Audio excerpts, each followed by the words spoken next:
kelima. Efesus pasal 2 ayat 1 sampai ayat yang kelima. Kamu dahulu sudah mati karena pelanggaran-pelanggaran dan dosa-dosamu. Kamu hidup di dalamnya karena kamu mengikuti jalan dunia ini.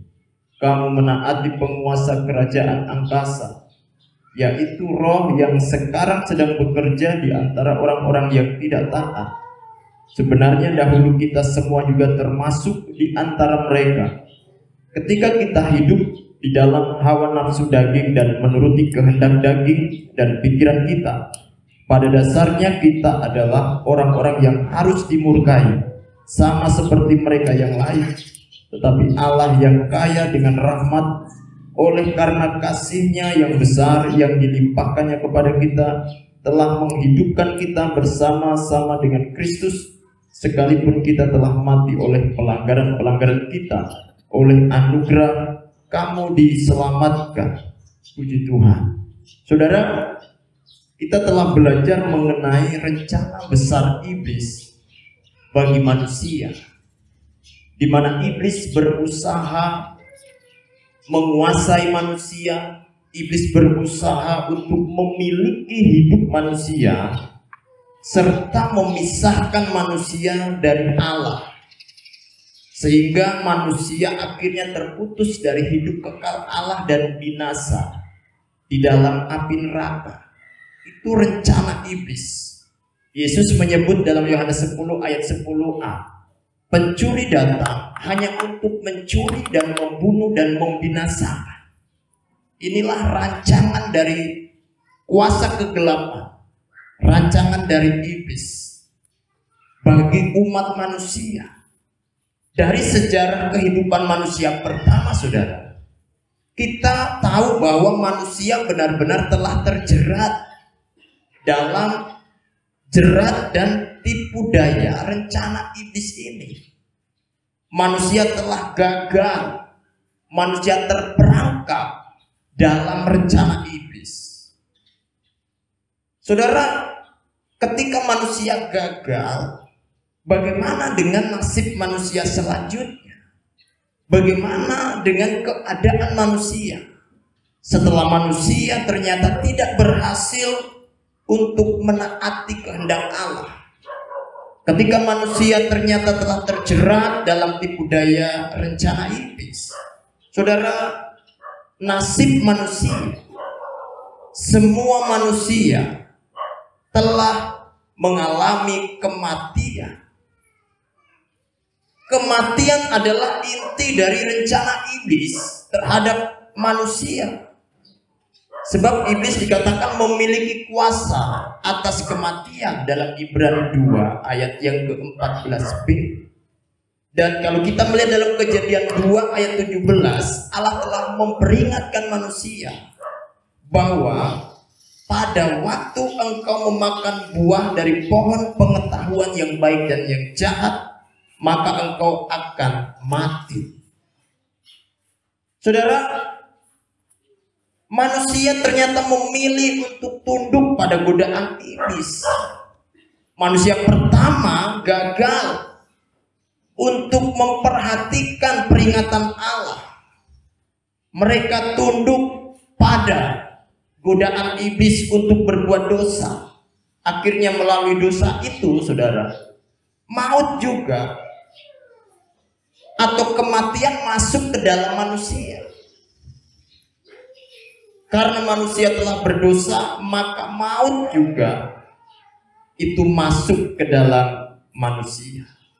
Saudara, dalam Efesus 2 ayat 1 tadi dikatakan, kamu dahulu sudah mati karena pelanggaran-pelanggaran dan dosa-dosa. Ayat ini mengatakan bahwa manusia mati karena dosa. Manusia mati, manusia mengalami maut oleh karena dosa. Dan kalau kita lihat dalam Roma 5 ayat 12, sebab itu sama seperti dosa telah masuk ke dalam dunia oleh satu orang, dan oleh dosa itu juga maut, demikianlah maut itu telah menjalar kepada semua orang, karena semua orang telah berbuat dosa. Ayat ini memberitahu kita bahwa kematian atau maut itu masuk melalui dosa, dan dikatakan itu telah menjalar kepada semua manusia. Oleh karena itu, saudara, iblis akan selalu berusaha untuk membuat manusia itu berbuat dosa. Kenapa? Karena dengan menggoda manusia untuk berbuat dosa, menggoda manusia supaya manusia makan dari buah pohon pengetahuan, maka manusia akan mengalami kematian. Maka iblis berusaha menggoda manusia supaya berbuat dosa. Saudara, hal itu sebenarnya sama dengan ketika hidup kita mengikuti pola pikir dunia. Ketika cara hidup kita itu kita sesuaikan, kita mengikuti cara berpikir dunia. Ketika kita menuruti kemauan kuasa-kuasa kegelapan, itu sama halnya bahwa kita telah tergoda untuk melakukan dosa. Kita telah tergoda seperti Hawa yang mengambil buah dari pohon yang dinamakan pohon pengetahuan yang sebenarnya Allah tidak kehendaki. Dengan demikian, saudara, ketika manusia tunduk pada pola pikir dunia, ketika manusia menuruti kemauan si jahat, maka iblis dapat terus membawa manusia kepada kematian karena dosa. Itu yang dikatakan dalam Efesus pasal yang kedua ayat 2. Kamu hidup di dalamnya karena kamu mengikuti jalan dunia ini, karena kamu menaati penguasa kerajaan angkasa, yaitu roh yang sekarang sedang bekerja di antara orang-orang durhaka. Inilah kondisi manusia yang telah jatuh ke dalam dosa. Maka dikatakan mereka itu seperti Hawa yang menuruti, mentaati penguasa kerajaan angkasa, yang tunduk pada godaan iblis. Dengan cara hidup kita hari ini, kita mungkin tidak makan seperti Hawa di Taman Eden, makan dari pohon pengetahuan secara langsung. Tapi itu satu kebenaran yang menunjukkan ketika kita mengikuti jalan dunia, kita sama dengan Hawa yang telah gagal untuk menaati Tuhan. Saudara, hal itu menyebabkan manusia ada dalam kematian karena dosa. Saudara, yang selanjutnya, nasib manusia setelah manusia gagal untuk menuruti kehendak Allah, maka manusia pada akhirnya harus berada dalam tawanan hukum dosa dan hukum maut. Manusia dipenjarakan, manusia ditawan oleh hukum dosa dan hukum maut. Dalam Roma 7 ayat yang ke-23, tetapi di dalam anggota-anggota tubuhku aku melihat hukum yang lain yang berjuang melawan hukum akal budiku dan membuat aku menjadi tawanan hukum dosa yang ada di dalam anggota-anggota tubuhku. Ayat ini menunjukkan kepada kita bahwa hukum dosa dan hukum maut itu ada di dalam anggota-anggota tubuh dan menawan manusia. Paulus berkata bahwa di dalam anggota-anggota tubuhku aku melihat hukum yang lain, hukum yang sedang berjuang melawan hukum akal budiku. Akal budi dari Paulus, dia tahu hal yang dikehendaki Allah. Dia ingin melakukan kebenaran, tetapi ada hukum yang lain yang bekerja dalam anggota-anggota tubuhnya, yang akhirnya menawan dia menjadi tawanan hukum dosa. Itu adalah hukum maut dan hukum dosa, saudara. Sehingga tubuh manusia ini dikatakan menjadi tubuh maut. Dalam Roma 7 ayat yang 24, aku manusia celaka, siapakah yang akan melepaskan aku dari tubuh maut ini? Ini pernyataan Paulus. Aku manusia celaka. Siapa yang akan melepaskan aku dari tubuh maut? Kenapa dikatakan bahwa tubuh kita ini menjadi tubuh maut? Kenapa tubuh manusia menjadi tubuh kematian? Oleh karena dikatakan tadi, ada hukum yang lain yang bekerja untuk menawan tubuh manusia ini ke dalam tawanan hukum dosa.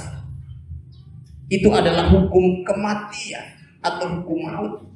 Dan itu ada dalam anggota-anggota tubuh manusia, sehingga manusia ditawan oleh hukum dosa. Paulus berkata, siapa yang akan melepaskan aku dari tubuh maut ini, dari tubuh kematian? Saudara, hukum dosa yang ada dalam tubuh manusia itu membuat manusia tidak berdaya melakukan kehendak Allah, sehingga manusia tidak mungkin memiliki kehidupan rohani. Kalau manusia dikuasai oleh hukum dosa, maka manusia tidak berdaya melakukan kehendak Allah. Manusia tidak akan mungkin bisa memiliki kehidupan rohani. Manusia tidak bisa bertumbuh menjadi manusia rohani karena tubuhnya dikuasai oleh hukum dosa. Dalam Roma 7 ayat 14 dikatakan, sebab kita tahu bahwa hukum Taurat adalah rohani. Kehendak Allah itu rohani, saudara. Firman Tuhan itu rohani. Tetapi selanjutnya dikatakan, aku bersifat daging. Daging atau anggota-anggota tubuh yang sudah terjual di bawah kuasa dosa, yang menyebabkan walaupun hukum akal budi kita tahu kebenaran firman Tuhan itu sesuatu yang rohani, Taurat Tuhan, kehendak Tuhan itu baik, tapi oleh karena tubuh yang dikuasai hukum dosa, manusia tidak bisa melakukan kehendak Allah. Hukum dosa ini membuat manusia walaupun ingin melakukan kehendak Allah, tapi justru yang dilakukan oleh tubuhnya adalah hal-hal yang bertentangan dengan kehendak Allah. Dia ingin berbuat baik, saudara, tapi dia tidak bisa berbuat baik. Ia ingin melakukan firman Tuhan, tapi ia tidak bisa melakukan firman Tuhan. Jadi saudara, hukum dosa membuat manusia ingin melakukan yang benar, tetapi tidak bisa. Ingin keluar dari perbuatan dosa, tetapi tidak bisa. Ini hukum dosa yang telah menawan tubuh manusia. Di hati kita mungkin saya ingin menjadi lebih baik, tapi dalam praktek dan kenyataannya ia selalu gagal. Dia mungkin punya kerinduan, saya ingin meninggalkan semua dosa ini, tapi dalam kenyataannya dia selalu kembali terjerat dalam dosa yang sama. Kenapa? Karena tubuh ini ditawan oleh hukum dosa.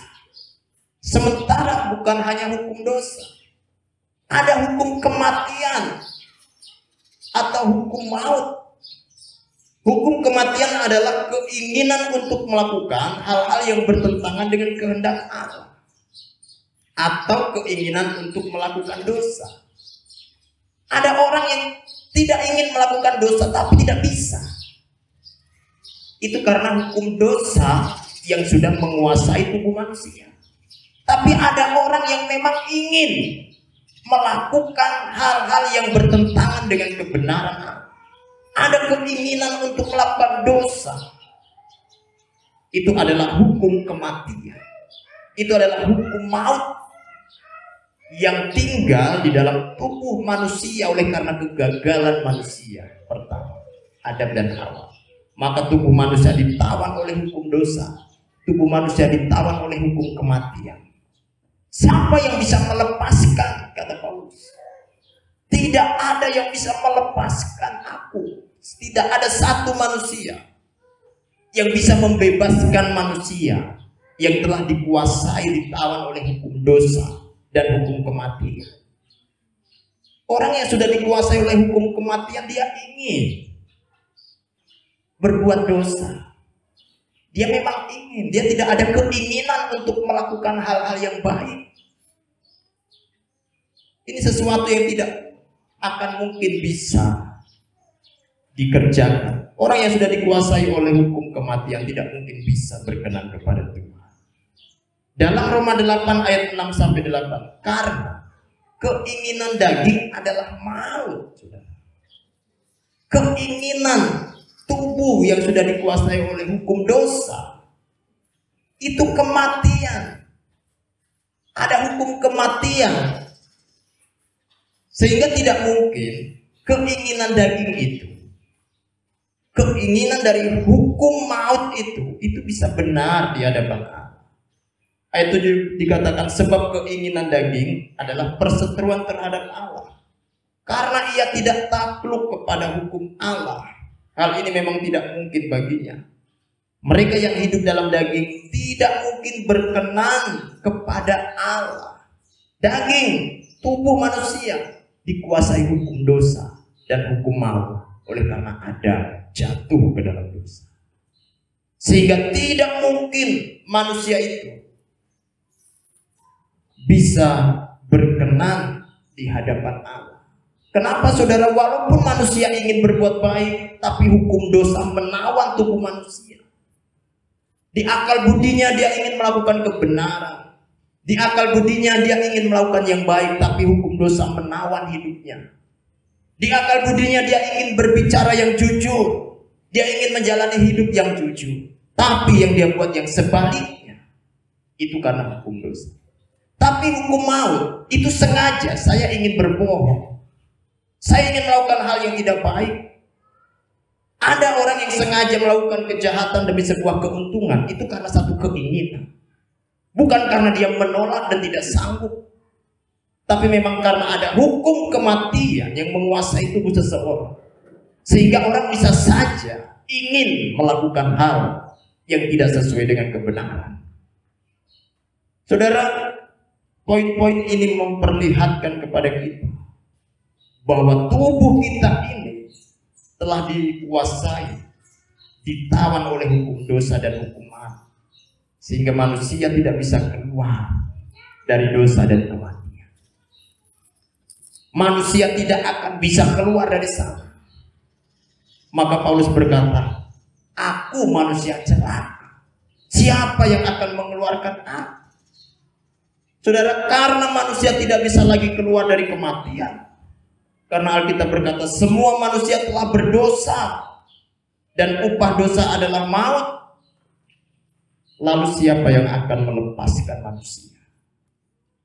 Saudara, dalam Roma 7 ayat 24 tadi dikatakan, aku manusia celaka, siapa yang akan melepaskan aku dari tubuh maut ini? Kalau semua manusia, dikatakan dalam Roma 5 ayat 12, telah berdosa dan maut telah masuk ke dalam manusia, tidak ada manusia yang benar. Dan dikatakan bahwa siapa yang akan melepaskan aku dari tubuh maut ini? Karena tubuh kita sudah dikuasai dan ditawan oleh hukum dosa dan hukum kematian. Siapa yang akan melepaskan aku dari tubuh maut ini? Saudara, ayat 25 menjadi satu jawaban dan pengharapan. Ayat 25 dari Roma 7 dikatakan, syukur kepada Allah oleh Yesus Kristus Tuhan kita. Syukur kepada Allah, karena oleh Yesus Kristuslah maka kita dapat dilepaskan, dibebaskan dari tubuh maut atau tubuh kematian ini. Manusia dapat dihidupkan kembali supaya kita memiliki hidup kekalnya Allah. Syukur kepada Yesus yang telah menyelamatkan manusia dari kematian dengan jalan, saudara, menghidupkan kita melalui kehidupannya. Dalam Yohanes 1 ayat 4 sampai 5 dikatakan, dalam Dia, dalam firman yang menjadi manusia, dalam Yesus Kristus ada hidup, dan hidup itu adalah terang manusia. Hidup itu menjadi kehidupan, terang bagi manusia. Ayat 5 dikatakan, terang itu bercahaya di dalam kegelapan, dan kegelapan itu tidak menguasainya. Di dalam Yesus ada kehidupan. Kehidupan itu terang manusia. dan terang itu bercahaya di dalam kegelapan. Tuhan menyelamatkan manusia dengan memberikan hidupnya seperti terang yang tidak bisa dikuasai oleh kegelapan atau kebinasaan. Itu semua dikerjakan oleh Yesus Kristus. Di dalam Kristus ada hidup, dan hidup yang tidak bisa dikuasai oleh maut atau kematian. Makanya dikatakan dalam Efesus 2 tadi, saudara, ayat 4 sampai ayat yang ke-6. Tetapi Allah yang kaya dengan rahmat, oleh karena kasih-Nya yang besar yang dilimpahkannya kepada kita, telah menghidupkan kita bersama-sama dengan Kristus. Sekalipun kita telah mati oleh kesalahan-kesalahan kita, oleh kasih karunia kamu diselamatkan. Kita diselamatkan, kita itu dihidupkan, saudara. Karena upah dosa itu kematian.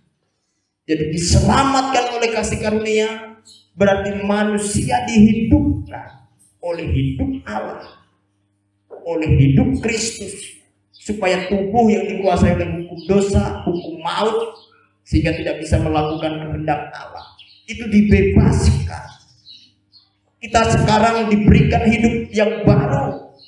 Ada hidup Kristus, hidup Allah, yang akan menyanggupkan saudara dan saya untuk hidup sesuai dengan kehendak Tuhan, yang akan membuat kita bisa melakukan kebenaran firman Tuhan, yang akan menyanggupkan saudara dan saya untuk menuruti kehendak Allah, karena ada hidup Allah, hidup Kristus yang hidup di dalam saudara dan saya.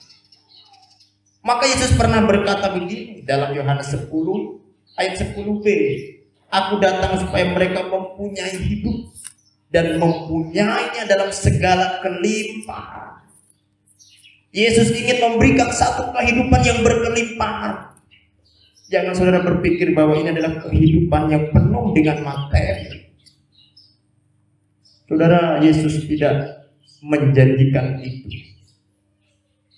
Ketika Yesus berkata, aku datang supaya manusia mempunyai hidup dan mempunyainya dalam segala kelimpahan. Yesus tidak sedang berbicara tentang kemakmuran materi.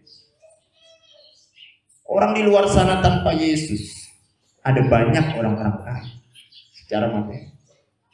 Tapi Yesus bicara tentang hidup yang berkelimpah. Yesus bukan bicara tentang hidup yang penuh dengan kekayaan materi. Hidup yang berkelimpahan ini adalah kehidupan yang menghidupkan tubuh kita yang telah dikuasai oleh dosa tadi. Hidup yang berkelimpahan ini adalah hidup kekal Yesus. Hidup kekal Allah yang hadir di dalam tubuh saudara dan saya. Hidup yang menghidupkan kita dari kematian kekal. Ini adalah hidup yang berkelimpahan. Ini adalah hidup yang luar biasa. Kehidupan yang akan menyanggupkan saudara dan saya untuk menikmati persekutuan dengan Tuhan. Hidup dalam anugerah kasih karunia Allah. Saudara, ayat-ayat ini menekankan bahwa Yesus datang itu sebagai hidup untuk menyelamatkan manusia melalui hidup. Dan manusia boleh memiliki hidup yang berkelimpah. Bukan lagi hidup yang dikuasai oleh hukum dosa dan hukum kematian. Dalam Yohanes 12 ayat 23 dikatakan demikian. Tapi Yesus menjawab mereka katanya, telah tiba saatnya anak manusia dimuliakan. Anak manusia dimuliakan, saudara. Kalau saudara baca secara keseluruhan Injil Yohanes, saudara akan menemukan makna yang Yesus maksudkan ketika ia berbicara anak manusia akan dimuliakan, atau ketika anak manusia ditinggikan. Ini berbicara tentang kematian Yesus di kayu salib. Dia berkata, telah tiba saatnya anak manusia dimuliakan. Artinya Yesus sudah mendekati kematian di atas kayu salib. Dan dia berkata, aku berkata kepadamu, sesungguhnya jikalau biji gandum tidak jatuh ke dalam tanah dan mati, ia tetap satu biji saja. Tetapi jika ia mati, ia akan menghasilkan banyak buah. Kematian Yesus adalah untuk melepaskan kehidupan seperti buah gandum yang jatuh ke dalam tanah dan mati. Selanjutnya ia menghasilkan kehidupan baru dari buah yang dihasilkan. Ketika Yesus mati, saudara, tahukah saudara, sesungguhnya dia sedang melepaskan hidupnya. Supaya apa? Supaya manusia memiliki hidup seperti biji gandum yang mati. Kemudian dia bertumbuh menghasilkan kehidupan yang baru lewat buah-buah yang dihasilkannya. Saudara, Yesus mati supaya kita memiliki kehidupan, dan melalui kebangkitannya Kristus membawa kehidupan itu kepada orang-orang yang percaya dan menerimanya.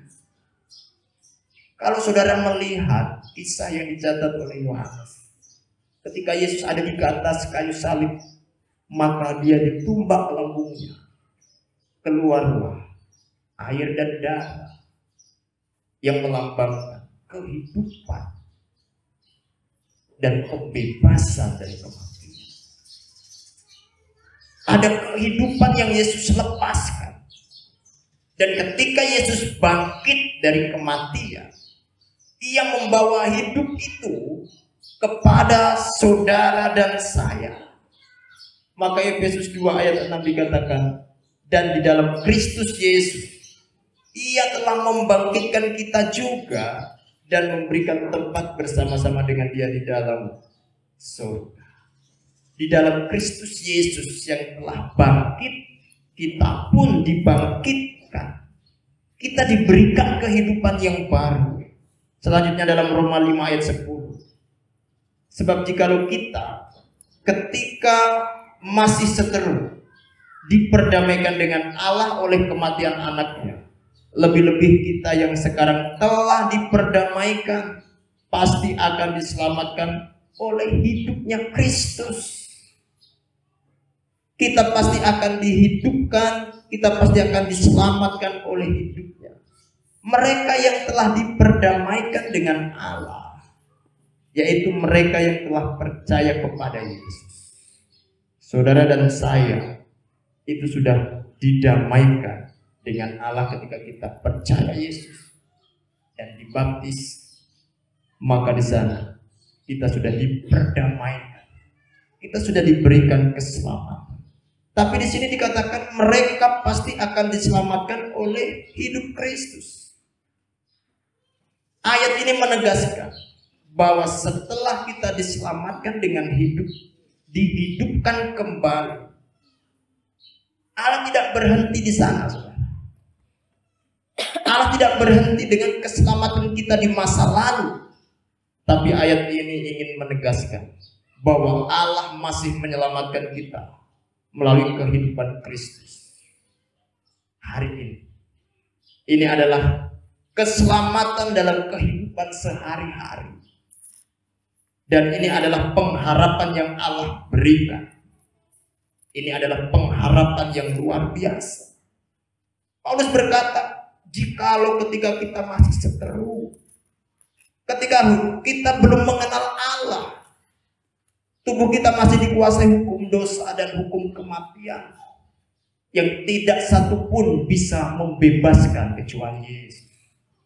Dan Yesus melakukan semuanya itu lewat kematian dan kebangkitannya. Lebih-lebih kita yang sekarang telah diperdamaikan. Kita hari ini yang sudah ada dalam Kristus, kita yang sudah menerima pendamaian dari korban kayu salib, Alkitab berkata kita pasti akan diselamatkan oleh hidupnya. Keselamatan Allah bukan hanya dikerjakan Allah di masa yang lalu, tapi Allah pun mengerjakan keselamatan dalam hidup kita sehari-hari. Supaya apa? Supaya kita sampai kepada keselamatan kekal di masa yang akan datang. Amin. Ini pengharapan yang pasti. Ini keselamatan yang sudah pasti. Kenapa, saudara? Karena bukan hanya kita yang mengerjakan keselamatan, bukan hanya kita yang ingin diselamatkan, Tapi Allah juga mengerjakan keselamatan ini dalam hidup saudara dan saya. Bukan hanya melalui kematiannya, tapi dikatakan melalui hidupnya. Hari ini Yesus hidup dan dia tidak akan pernah mengalami kematian. Itu berarti hari ini Yesus pun sedang bekerja untuk terus membawa kita kepada keselamatan. Supaya tubuh kita yang tadinya binasa dan mati, tubuh kita dihidupkan kembali. Kita memiliki pengharapan, kita punya hidup baru. Kalau saudara dan saya punya hidup baru, saudara akan dimampukan untuk hidup sesuai dengan kehendak Allah. Jadi saudara, saya akan simpulkan apa yang saya sampaikan. Karena manusia pertama telah terjerat dalam rencana iblis, maka semua manusia harus mati dan binasa. Karena semua manusia telah menjadi tawanan hukum dosa dan hukum kematian, sehingga manusia tidak bisa keluar dari kematian. Semua manusia, selama dia adalah keturunan Adam, maka mereka semua sudah berada di bawah tawanan hukum dosa dan hukum maut. Bisa tidak mereka ini memiliki keselamatan? Tidak mungkin. Bisa tidak mereka hidup sesuai kehendak Tuhan? Tidak akan mungkin. Di akal budinya dia ingin berbuat kebenaran, tapi dalam kenyataan yang dia lakukan, dia melakukan hal yang berdosa. Tidak mungkin manusia yang sudah dikuasai hukum dosa dan hukum kematian bisa diselamatkan. Namun dalam keadaan ini, Allah datang dan memberikan pengharapan kepada manusia dengan menyelamatkan manusia dari kematian. Melalui apa, saudara? Melalui hidup Kristus. Dengan jalan menghidupkan kita bersama-sama Kristus. Dan itu semua adalah kasih karunia. Saya ulang dalam Efesus 2 ayat 4-5. Tetapi Allah yang kaya dengan rahmat, oleh karena kasihnya yang besar yang dilimpahkannya kepada kita, telah menghidupkan kita bersama-sama dengan Kristus.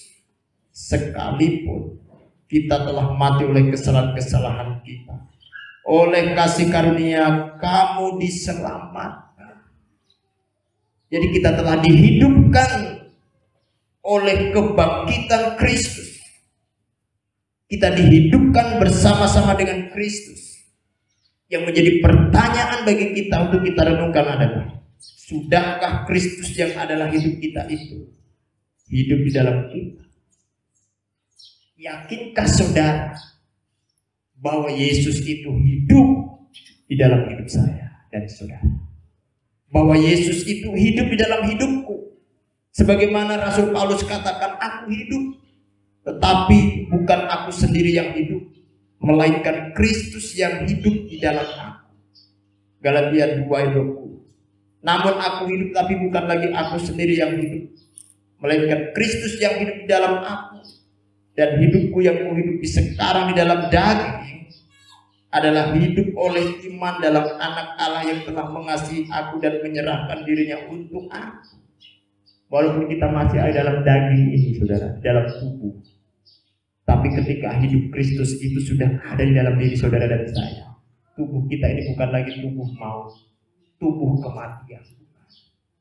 Walaupun kita masih ada dalam daging, kata Paulus, tapi Yesus yang hidup di dalam hidup kita, itu yang menghidupkan saudara dan saya.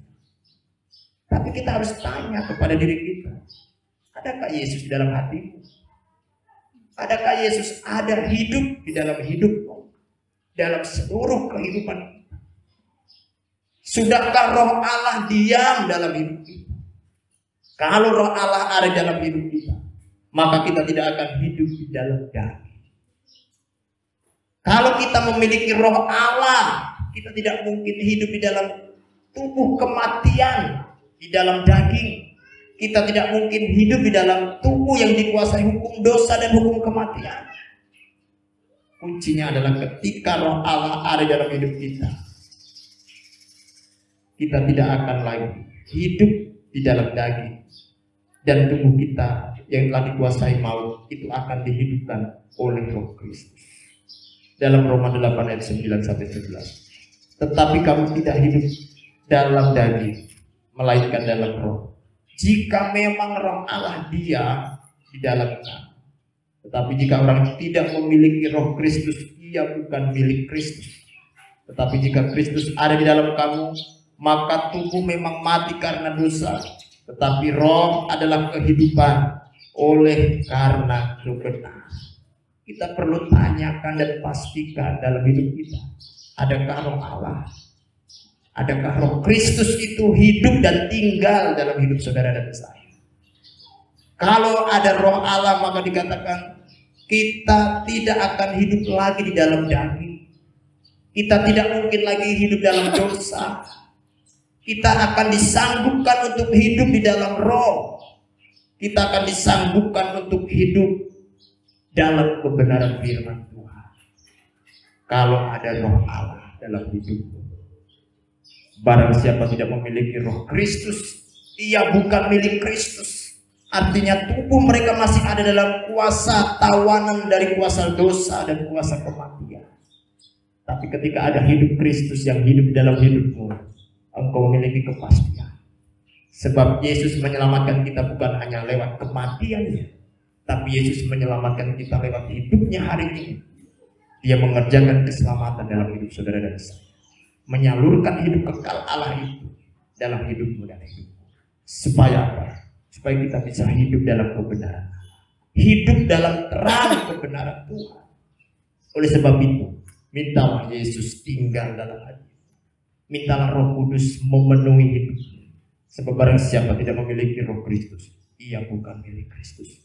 Kalau kita bukan dimiliki Kristus, hanya satu penguasa yang akan memiliki hidup saudara dan saya. Kalau kita tidak dimiliki oleh Kristus, berarti kita akan dimiliki oleh iblis. Karena itu adalah rencana iblis. Dia ingin memiliki hidup manusia, menguasai manusia, menjauhkan manusia dari Allah, memisahkan manusia dari hidup kekal Allah, supaya manusia binasa. Tapi saudara dan saya punya pengharapan dalam Kristus. Amin. Di dalam Kristus kita beroleh keselamatan. Yesus menyalurkan hidupnya. Yesus memberikan hidupnya dalam saudara dan saya, supaya kita memiliki hidup kekal. Amin. Tuhan Yesus memberkati kita. Mari saudara kita bangkit berdiri semua. Kita minta Roh Allah memenuhi hidup saudara dan saya. Sebab ketika Roh Allah yang diam dalam hidup, Roh Allah ini yang akan memimpin kita, menolong saudara hidup di dalam roh, hidup di dalam kebenaran.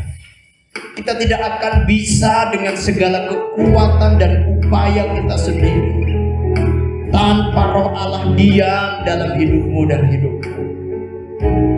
Karena tubuh kita ini telah ditawan oleh hukum dosa dan hukum kematian. Kita tidak akan bisa hidup sesuai kebenaran firman Tuhan. Kita tidak mungkin bisa hidup berkenan kalau Yesus tidak hidup di dalam hidup kita. Kalau Roh Allah tidak memenuhi hidupmu dan tinggal dalam hidupmu, kita tidak mungkin berkenan di hadapan Allah. Haleluya. Kita minta Roh Allah penuhi hidup kita. Biarlah Yesus berdiam dalam hidup kita. Haleluya. Terima kasih. Roh Allah yang hidup penuhiku. Roh Allah yang hidup pulihkanku. Turunlah ke atas kami ya Tuhan. Biarlah Roh memenuhi kami semua. Haleluya. Membangkitkan kuasa-Mu, Roh Allah. Haleluya. Roh Allah yang hidup penuhiku. Penuhi kami Tuhan. Roh Allah yang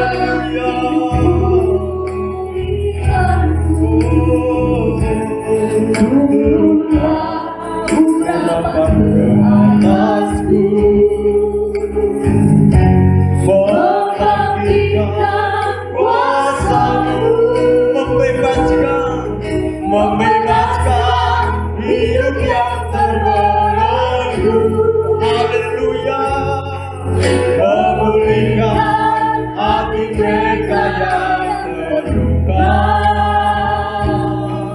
serta menjadikan mata yang buta.